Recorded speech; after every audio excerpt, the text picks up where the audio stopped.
E aí, tudo bem? Beleza? Hoje a gente vai estar falando aí de um novo algoritmo. A gente não vai mais falar de processo de decisão de Markov, especialmente. A gente vai analisar o que se chama de aprendizado por reforço ou reinforcement learning. Então, o que é o reinforcement learning? Bom, a gente olhou aí e estudamos todo o processo de decisão de Markov, desenhamos todas as transições, né? Se a gente sabia as probabilidades, sabia quanto a gente ganhava de recompensa.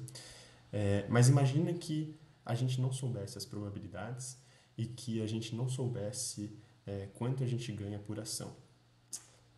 Como que a gente faz para aprender isso? Né? A gente tem que, de alguma forma, interagir com o ambiente.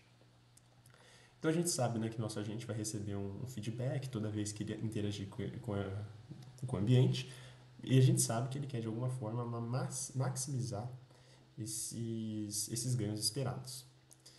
E que isso, né, é baseado em algumas experiências que ele coletou. Então, a gente tem alguns desafios, né, quando a gente vai falar um pouco de aprender sobre a partir do ambiente, né. O nosso agente ele tem que, de alguma forma, tentar coisas novas, mas o suficiente para que ele saiba determinar o melhor caminho, mas que ele também não gaste muito tempo para entender qual que é o melhor caminho. Então ele tem que ter um balanço entre o que a gente chama de exploration e exploitation, que a gente vai ver mais tarde, que é o que a gente chama de epsilon greedy, né? Quanto que a gente vai ser usado em explorar novos caminhos. E também, né, ele tem que ter uma capacidade de generalização, ou seja, o que ele aprende em um determinado estado, ele também deveria conseguir aplicar para outros estados.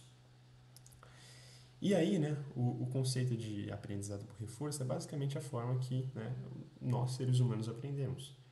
Então, a gente sempre precisa é, executar uma sequência de ações, um determinado número de vezes, né, tentativas e erros, para que a gente consiga aprender como tomar a melhor ação, né, de forma a maximizar o nosso objetivo, ou no caso de reinforcement learning, né, de aprendizado por reforço, como maximizar os nossos ganhos esperados.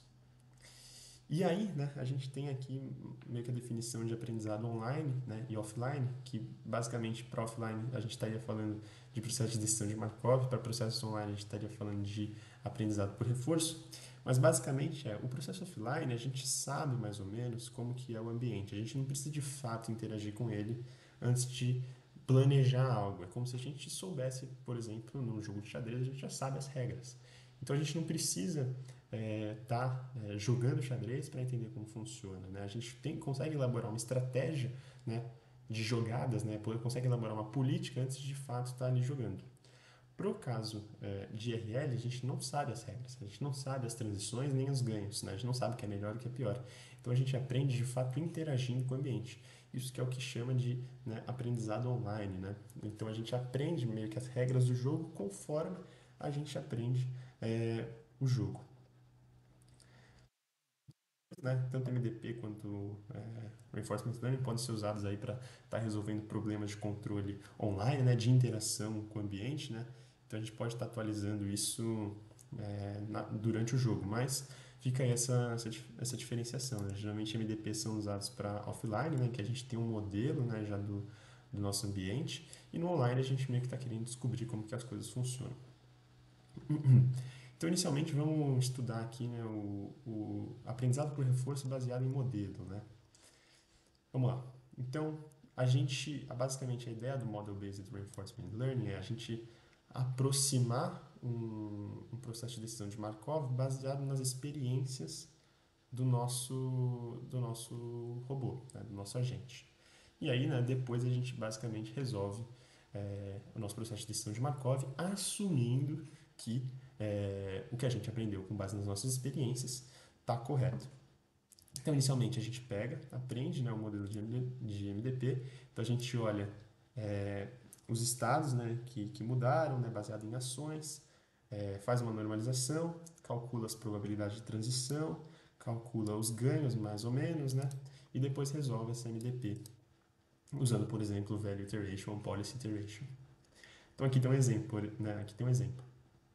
Então a gente olha todas as ações que a gente tomou e a partir disso a gente calcula aí um ganho de transição e um ganho de reward, né? Baseado aí mais ou menos nas médias do que a gente observou. Uh, Então, basicamente, aqui o que a gente faz é, a gente, ao invés de ter a complexidade de aprender online, a gente só cria um modelo e resolve do jeito que a gente já sabia, né? E aí o que a gente faz aqui, a gente faz um bom uso das nossas experiências também, né? O que a gente chama de sample efficient. Então, a gente não desperdiça nada, porque tudo que a gente experienciou, a gente usa para construir o nosso modelo. Só que aí tem dois problemas, né? O nosso modelo de... Esse aprendizado por reforço baseado em modelos, ele nunca vai ser melhor do que o modelo que a gente aprendeu. Porque é como se fosse o limite, né? A gente está fazendo uma aproximação. E, né, quando esses modelos aqui, né, aumentam, né, fica difícil, porque a gente vai ter que fazer muitas aproximações, muitas médias. Então, vai ter que ter um esforço, né, razoável aí para você conseguir fazer um modelo, e isso pode ser um problema.